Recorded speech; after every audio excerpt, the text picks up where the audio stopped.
So a funny thing happened on the way to making Legend of Korra.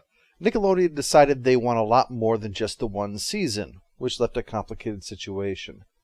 ATLA was made with a long story in place. There were lots of stories along the way, and not all had to do with that. Plenty of smaller character arcs and such were found. But that nevertheless served as an overall direction for where they were going. Korra, however, didn't have that same issue, which is significant for two important reasons. First, because such a structure had required Aang be trained in various bending ways, and thus specific training obstacles were there to be overcome.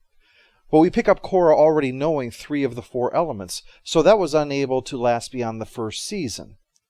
The other is that the overall arc of ATLA gave Aang direction and impetus, gave him reason to question himself and other things that he might have taken for granted. Yet it also meant that there was a specific thing that, as the Avatar, he needed to have as his primary focus.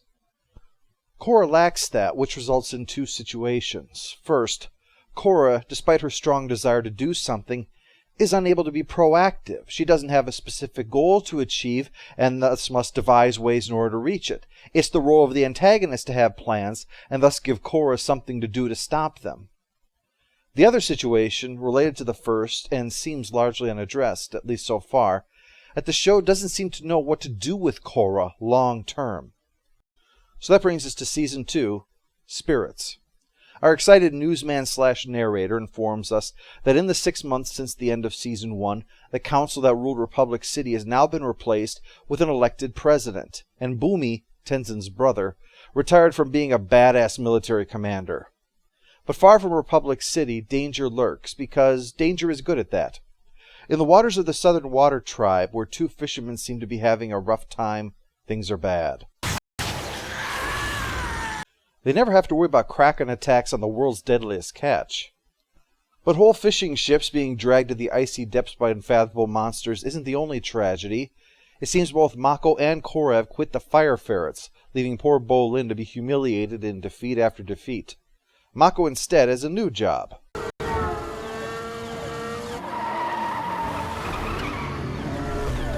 Is it just me, or does he look like a Nazi trying to pull over Indiana Jones? Do you have any idea how fast you are going? 35. Liar! The waterbenders in the back are no match for his daring do, though, and soon another successful resolution, by which I mean, of course, an out-of-control and burning delivery truck crashes and explodes. Victory for law, and what I guess could be called order if you define the term loosely. Looks like you had some car trouble. Good thing the police are here. My spine is broken. That'll teach you to handle hot goods. I can't feel my legs. Asami's having trouble too. Seems that developing a terrorizing war machine and threatening the entire city has kind of hurt the company's PR a little bit. So even though they have lots of great machines to sell, no one wants anything to do with Sato, so getting their products to market is a real challenge. So with all of our old players caught up here, that just leaves Korra and what she's getting up to, which is an air scooter race with the kids. The Avatar is the winner! Hooray! Thanks to cheating, you were able to beat small children. Woo, woo, woo, woo. Tenzin disapproves of this somehow, and thinks she can use a little bit more work on mastering airbending. But Korra figures if she can knock leaves off of trees and cheat to defeat a 9-year-old at it, airbending is mastered. Somehow Tenzin doesn't agree, so he's planned for them to take a vacation and visit all of the air temples to help her connect with her airbendingness. Plus it's a vacation for Tenzin, although the idea of him vacationing is like trying to imagine Spock's O-face. It just doesn't work. But before this whirlwind, no pun intended, tour can begin, they'll be heading to the Southern Water Tribe for the big Glacier Spirits Festival, kind of like the Oktoberfest and Mardi Gras rolled into one and then organized by Ned Flanders. But its G-rated fun is much beloved and gives a chance for Mako and Korra to hang out on the boat ride down. All I do is train all day. It's like Tenzin's totally forgotten how I beat Amon. Let's all go to the lobby. Let's all go to the lobby. Let's all go to the lobby to get ourselves a treat. Tenzin's just trying to help you become the best Avatar you can be. Of course you take his side. I'm not taking his side, I'm gonna take a walk. This is one of this season's subplots. Korra hates her boyfriend. Wonder where she got that from. Sir? I hope you're not getting my daughter into any more trouble up in the city. Ah, mystery solved. Nah, he's just kidding. We can't have everyone hate Mako. The audience wouldn't have anything to do with them. The real one her father despises is his brother, chief of the Northern Water Tribe, Unalaq, who shows up with his kids. Whoa! Who are the lovely ladies? That's Eska and Desna, the chief's children. Desna is a guy. He knows. Don't judge Bolin for his lifestyle, Korra. Unalaq's the kind of guy that makes Tenzin look like the Joker. I've always loved the Glacier Spirits Festival. It's fun. Let's all go to the lobby. Let's all go to the lobby. This festival used to be a solemn time of fasting and meditation. Now it's just a chance to watch some rube try to stick an entire Arctic hen in his mouth. Yeah, I hate that it's been taken over by crass commercialism instead of fasting. That's when the attacks on ships is brought up, and Unalaq offers to teach Korra in the ways of spirits, and Korra immediately agrees to the idea of, quote, learning to fight spirits. Korra sees herself as a superhero, and thus everything falls into the categories of fighting and boring stuff. Airbending, that's for fighting. Spirit training, that's for fighting. Boyfriend, that's for fighting. While she's facing the controversy surrounding that, Asami and Bolin head to visit businessman extraordinaire Varric. Bolin impresses the hell out of him because he's the only one with the balls to tell him that he's not levitating when he claims that he is. Although Bolin was less ballsy and more clueless. But whatever, Varric calls him a tiger shark over that. Which I'm not sure is the animal that we all know as a tiger shark, or the scary as hell thought of a fusion of tiger and shark. In any case, you need to know two things about Varric. He's stinking rich, and he's awesome. Varric's got enough energy to probably levitate anyway if he really wanted to, and he quickly shows off his newest big deal, movers, as he calls them.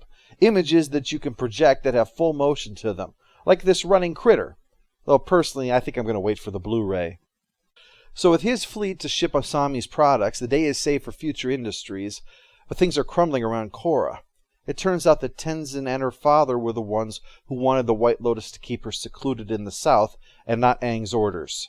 Unalaq's nice enough to spill this, so with the mood suitably soured, he makes the speech that, as their chief, he's heartily disappointed in their lack of respect for what this festival is supposed to be about. And that's why the angry spirits have been stirring things up lately, you know. It's like the way that hurricanes are caused by lesbians. Chief Unalaq, everybody. Always great to have him in town. Now, let's have some fun with wacky wushu's dancing otter penguins. Let's all go to the lobby. Let's all go to the lobby. Let's all go to the lobby to get ourselves a treat.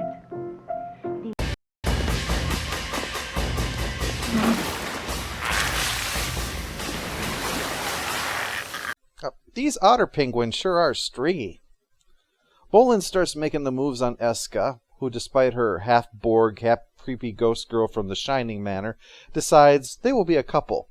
Way to go, Bolin! You found your way into the heart of a being that probably doesn't have one. Meanwhile, Korra is brooding over the situation of Mako, and asks him what he thinks about all of this. So, having learned his lesson before, he shifts from offering feedback of any kind to just total support of whatever she thinks, which pisses her off and she storms off again. Mako's not in as bad of a relationship as Bolin is, but it is kind of sad that we watch Korra pining for him all throughout Air, only for her to have turned into crazy girlfriend once she has him. Still, no doubt better than Asami, huh, Mako? You could have been stuck with what? A kind, rich, supportive, gorgeous lady. Sure is a good thing you dumped her for this, huh? That night, an angry spirit manifests at the village and attacks Korra, and no amount of bending can contain it. Spirit, why are you angry with us? What have we done to offend you? Wow. Nice day to you too, dick. This is what I get for being the reasonable one. Only Unalaq can stop it, purging it of its darkness so it wanders off. Sorry, everyone, sorry. Damn stink of evil does that to me every time. Sorry! With that, Korra is now certain that she needs to learn Unalaq's technique, and despite Tenzin's pleading with her, rejects him as her teacher so that Unalaq can train her now, much to her father's displeasure. So, There's nothing left for Tenzin now but to go with his family on their vacation, grief-stricken that after a lifetime devoted to training her, she could just so easily cast him aside. That's when Katara insists that he takes along the brother and sister that have been tormenting him this entire episode. Nothing ever go right for Tenzin. His luggage will probably get lost, and they're not even taking a plane.